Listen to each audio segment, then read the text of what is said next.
ونستعينه ونستغفره ونعوذ بالله من شرور أنفسنا ومن سيئات أعمالنا من يهدي الله فلا مضل له ومن يضلل فلا هادي له. قال الله سبحانه وتعالى إن الذين يكتمون ما أنزلنا من البينات والهدى من بعد ما بيناه للناس في الكتاب أولئك يلعنهم الله ويلعنهم اللائنون إلا الذين تابوا وأصلحوا وبينوا فأولئك أتوب عليهم وأنا التواب الرحيم رب اشرح لي صدري ويسر لي أمري واحلل عقدة من لساني يفقهوا قولي. پیارے دوستو بھائیو، اللہ سبحانہ و تعالیٰ نے محمد رسول اللہ صلی اللہ علیہ وسلم کو کتاب دے کر بھیجا. اس کتاب کی حفاظت اللہ کے ہاتھ میں.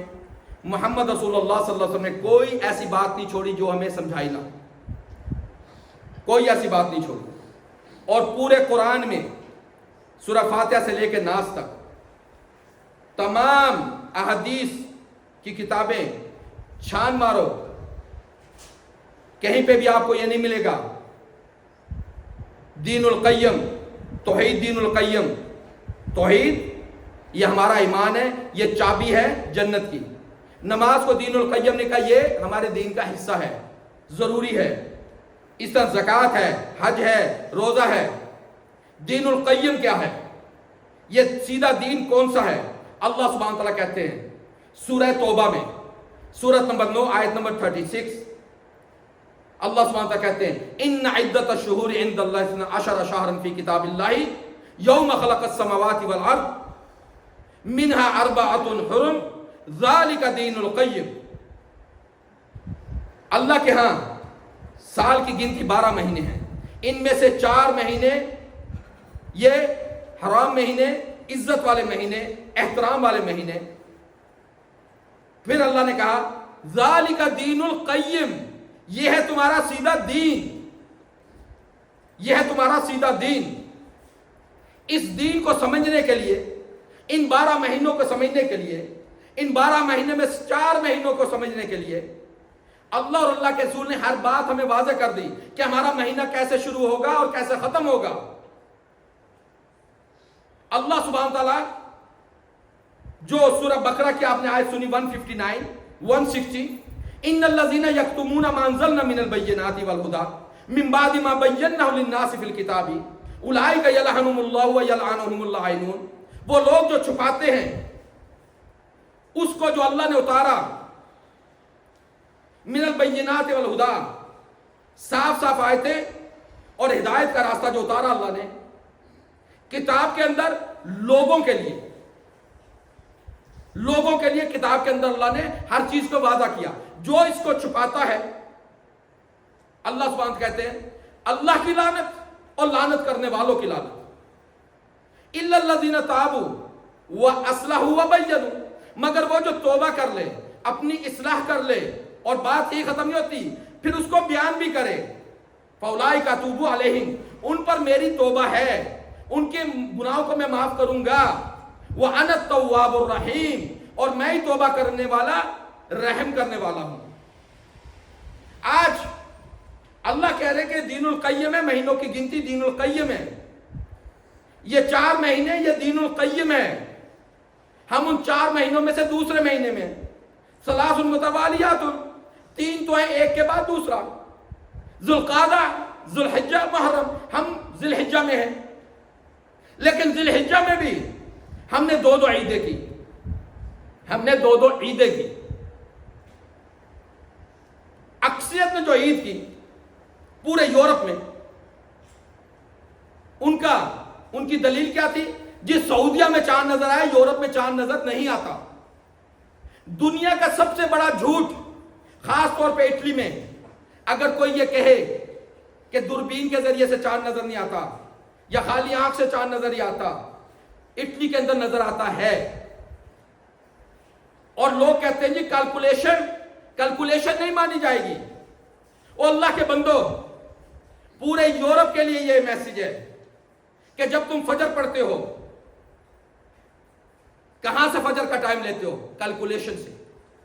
ڈگریاں رکھی ہوئی ہیں تم لوگوں نے، 18 ڈگری، 15 ڈگری، 12 ڈگری، اس کے ذریعے سے کیلکولیشن کرتے ہو. اور کیلکولیشن کر کے کون دیتا ہے؟ کون سے انسٹرومنٹ ہے؟ وہی کفار کے انسٹرومنٹ ہے جن کو آپ لوگ کفار کہتے ہیں. ادھر آپ انکار کرتے ہو، ادھر ہر چیز، ٹیلی فون، کمپیوٹر، کیلکولیشن سب تو ادھر سے لے رہے ہو، پھر یہ چاند کے معاملے میں ہم کیلکولیشن کیوں نہیں کر سکتے؟ آپ لوگ صرف ظہر کو حدیث جبرائیل کے مطابق مکہ کے علاوہ کہیں پڑھ ہی نہیں سکتے، کیونکہ محمد رسول اللہ صلی اللہ علیہ وسلم، ایک مثال صرف، جب اللہ نے جبریل کو بھیجا علیہ الصلوۃ والسلام کہ جا کے محمد صلی اللہ علیہ وسلم کو اوقات بتاؤ کہ کون سی نماز کا کون سا وقت ہے، تو ظہر کا وقت بتایا کہ جب انسان کا سایہ جوتے کے تسمے کے برابر ہو جائے، 30 centimetre, 20 centimetre, 15 centimetre, 50 centimetre, تو اس وقت ظہر کا وقت ہوگا۔ سعودیہ کے علاوہ کسی ملک میں تم اس میزورے کو، اس سائز کو اپلیکیشن نہیں دے سکتے۔ یہاں یورپ میں بھی، کیونکہ سورج کبھی دائیں سے نکل جاتا ہے، کبھی بائیں سے نکل جاتا ہے۔ سعودیہ میں سورج سر کے اوپر آتا ہے تو آپ کا سایہ ختم ہو جاتا ہے، اس کے بعد آپ کا سایہ دوسری طرف جانا شروع کرتا ہے۔ وہاں پہ آپ کیلکولیشن لیتے ہو۔ چاند کے متعلق نہیں، یہ کفار کا ہے، یہ ہم نہیں لیں گے۔ اللہ کیا کہتے ہیں؟ اللہ کیا کہتے ہیں؟ محمد صلی اللہ علیہ وسلم نے ایک حدیث کے ذریعے بتایا، اگر کوئی بات شیطان سے بھی ملے اور اس پر مہر ہو اللہ کی اور اللہ کے رسول کی، تو اس کی بات بھی ماننی ہے۔ شیطان اگر کوئی بات کہے اور اللہ کا نبی اس پر مہر لگا دے صلی اللہ علیہ وسلم، تو وہ بھی ہمیں ماننی ہے۔ آیت الکرسی رات کو پڑھ کر سو، شیطان پاس نہیں آئے گا۔ ابو بکر رضی اللہ عنہ نے یہ بتایا، محمد صلی اللہ علیہ وسلم نے یہ بتایا، شیطان نے بتایا، محمد صلی اللہ علیہ وسلم نے تصدیق کر دی، محمد صلی اللہ علیہ وسلم نے تصدیق کر دی۔ اب دیکھتے ہیں چاند، سورج، ان کی کیلکولیشن ماننی چاہیے یا نہیں ماننی چاہیے؟ اللہ سبحانہ وتعالیٰ کہتے ہیں سورہ انعام سورت نمبر 6 آیت نمبر 97، اللہ سبحانہ وتعالیٰ کہتے ہیں فالق الاصباح، صبح کو نمودار کرنے والا، وجعل اللیل سکنا، اور رات کو بنایا سکون کے لیے، والشمس والقمر حسبانا، اور سورج کو اور چاند کو حساب کا ذریعہ بنا دیا، ذالک تقدیر العزیز العلیم، یہ ہے تقدیر قدر ایک بہت زبردست جاننے والے کی۔ اب حساب کا ذریعہ ہوگا سورج اور چاند، کیسے لیں گے حساب؟ اللہ سبحانہ وتعالیٰ کہتے ہیں سورہ یونس آیت نمبر 5 میں، اللہ سبحانہ وتعالیٰ کہتے ہیں هو الذی جعل الشمس ضیاء، وہی ہے جس نے سورج کو روشنی بنایا، والقمر نورا، اور قمر کو اور چاند کو بنایا نور، وہ سورج کی روشنی لیتا ہے، وقدرہ منازل، پھر اس کے فیزز بنا دیے، اس کی منزلوں کا حساب بنا دیا۔ کس نے بنایا یہ؟ لِتَعْلَمُوا عَدَدَ السِّنِينَ، تاکہ تم جان لو سالوں کی گنتی، والحساب۔ واو جب آئے اس کے مختلف مطالب ہیں، لیکن سادہ مطلب والحساب، اور حساب کے لیے۔ حساب ہماری اردو زبان میں بھی حساب ہی ہے، کیلکولیشن ہی ہے، یہ اللہ نے بنایا۔ پھر اللہ سبحانہ وتعالیٰ کہتے ہیں ما خلق اللہ الا بالحق، یہ جو کچھ اللہ نے بنایا صرف حق کے ساتھ بنایا ہے، یہ حساب کتاب حق کے ساتھ ہے، اس کو اللہ نے حق بنایا ہے۔ یفصل الآیات لقوم یعلمون، اللہ بیان کرتا ہے، واضح کرتا ہے اپنی آیات، قوم یعلمون، یہ نہیں کہا قوم یومنون، ایمان والوں کے لیے، متقین کے لیے، مسلمانوں کے لیے، لقوم یعلمون، علم سے ہے، جس کے پاس اس کا علم ہے ان کے لیے اللہ بیان کر رہا ہے۔ پھر اللہ سبحانہ تعالیٰ نے مزید بات واضح کر دی سورہ یاسین میں، وَالشَّمْسُ تَجْرِي لِمُسْتَقَرٍ لَهَا، اور یہ جو سورج ہے یہ دوڑ رہا ہے اپنے ایک خاص ٹھہراؤ کی طرف، اور چاند کے لیے اللہ سبحانہ تعالیٰ کہتے ہیں وَالْقَمَرَ قَدَّرْنَاهُ مَنَازِلَ حَتَّى عَادَ كَالْعُرْجُونِ الْقَدِيمِ، اور ہم نے چاند کی منزلیں بنا دی، فیزز بنا دیے، یہاں تک کہ وہ لوٹ آتا ہے کھجور کی پرانی شاخ کے مطابق۔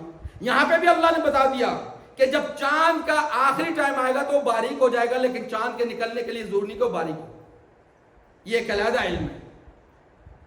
جو بھی شخص یہ کہتا ہے کہ یہاں چاند نظر نہیں آتا، یہ ہمیں سعودیہ کے ساتھ کرنی چاہیے۔ قیامت کے دن میں اللہ سبحانہ و تعالیٰ کے سامنے ان لوگوں سے جو چاند اور سورج کی کیلکولیشن کو نہیں مان رہے، جس کا اللہ سبحانہ و تعالیٰ میں بتا رہے ہیں، اور آ کر بات نہیں کرتے، تقلید شخصی کرتے ہیں اور دلیل کیا کہہ دیتے ہیں جی یہاں پہ تو ممکن نہیں، سعودیہ کے ساتھ کریں گے۔ پھر اگر سعودیہ کے ساتھ کرنا ہے تو مراکش ہمارے قریب ہے، حالانکہ میں اس کے حق میں نہیں ہوں، کیونکہ ہر علاقہ اپنا چاند دیکھے گا۔ کوئی دنیا کا ایسا مائی کا لال ایسٹرونومسٹ جمع نہیں، پیدا نہیں ہوا جو ہمیں کوئی ایک لائن دے دے کہ اس مہینے یا ایک سال ہر بار یہ ملک ایک دن چاند دیکھیں گے، کیونکہ یہ میرے رب نے مقرر کی ہیں، یہ فیزز، یہ منزلیں میرے رب کی مقرر کی ہوئی ہیں، اور اللہ اپنے علم کے اوپر جس کو چاہتا ہے اطلاع دیتا ہے، اور محمد صلی اللہ علیہ وسلم کو اطلاع دی۔ محمد صلی اللہ علیہ وسلم نے بیان کی، نیو مون کے لیے بھی اللہ کے نبی صلی اللہ علیہ وسلم نے بتایا، حدیث ہمیں ابی داؤد میں ملتی ہے، کا ٹائم کم ہے، لیکن جو شخص ابھی تک حد درمی پر ہے، قیامت کے دن میں اللہ کے سامنے اس کا گریبان پکڑوں گا۔ جس تک آواز گئی اس کے باوجود وہ دو عیدیں منانے کے لیے بضد ہے، یا تو آ کر دلیل دے دو میں مان جاؤں گا، دلیل کسی عالم کی نہیں ہوگی۔ کچھ لوگ کہتے ہیں جی سارے عالم آپ کے خلاف ہیں، اور اللہ کے بندے کتاب تو پڑھو، قرآن تو پڑھو، ایک دلیل لا دو کہ ہمیں سعودیہ کے ساتھ عید کرنی چاہیے۔ اگر سعودیہ کے ساتھ عید کرنی چاہیے تو فجر، ظہر، عصر، مغرب، عشاء کا کیا قصور ہے کہ ہم ان کے ساتھ نہیں پڑھتے؟ پھر ہم روزہ ان کے ساتھ کیوں نہیں کھولتے؟ کیونکہ مغرب بھی ان کے ساتھ نہیں ملتی۔ بغیر کیلکولیشن کے، بغیر ٹیلی فون کے ایک نماز پڑھ کے دکھا دو، کیونکہ قرآن سے دور ہو گئے۔ اور قیامت کے دن رسول اللہ صلی اللہ علیہ وسلم کہیں گے، اور ہر رسول کہے گا، وقال رسول یا ربی ان قوم اتخذوا هذا القرآن مہجورا، اے میرے اللہ میری قوم نے اس قرآن کو چھوڑ دیا تھا، اس قرآن کو چھوڑ دیا تھا۔ اگر اتحاد مسلمانوں کے درمیان کرنا ہے تو طریقہ بھی میرے رب نے بتانا ہے، میرے رب نے طریقہ بتایا۔ یا ایھا الذین آمنوا اطیعوا اللہ واطیعوا الرسول واولی الامر منکم، اے ایمان والو اللہ کی اطاعت کرو، رسول کی اطاعت کرو، اولی الامر کی اطاعت کرو، علماء کی اطاعت کرو۔ فَإِن تَنَازَعْتُمْ فِي شَيْءٍ فَرُدُّوهُ إِلَى اللَّهِ وَالرَّسُولِ، اگر تنازع آ جائے، اختلاف آ جائے تو علماء کو چھوڑو، جاؤ اللہ اور اللہ کے رسول کی طرف۔ فَاسْأَلُوا أَهْلَ الذِّكْرِ، اہل ذکر سے پوچھو، اہل ذکر کی اتباع مت کرو، ان سے پوچھو کہاں سے لائے پروف۔ قُلْ هَاتُوا بُرْهَانَكُمْ إِن كُنتُمْ صَادِقِينَ، ان سے کہو کہ اپنا برہان لے کر آؤ اگر سچے ہو، اگر سچے اپنا برہان لے کر آؤ، اپنی دلیل لے کر آؤ۔ اللہ سے دعا کرتے ہیں کہ اللہ سبحانہ و تعالی ہمیں حق بات کہنے کی، حق بات پر چلنے کی توفیق عطا فرمائے۔ اللہ سبحانہ و تعالی ہمیں توفیق دے کہ ہم بھیڑوں کی طرح کسی ایک بھیڑ کے پیچھے نہ لگ جائیں۔ اللہ نے ہمیں انسان بنایا، اشرف المخلوقات بنایا، اور اشرف المخلوقات میں سے پھر اشرف الامہ بنایا۔ کنتم خیر امہ، تم بہترین امت ہو، اور امت میں سے بھی بہترین وہ لوگ ہیں من تعلم القرآن وعلمہ، جو قرآن کو سیکھتے اور قرآن کو سکھاتے ہیں۔ اگر سب سے بہترین امت بنا دیا اللہ نے، یہ اللہ کا رحم ہو گیا، تو پھر اس امت میں سے بہترین لوگ بن جاؤ، اس قرآن کو سمجھو، اس قرآن پر عمل کرو، لوگوں کو سکھاؤ۔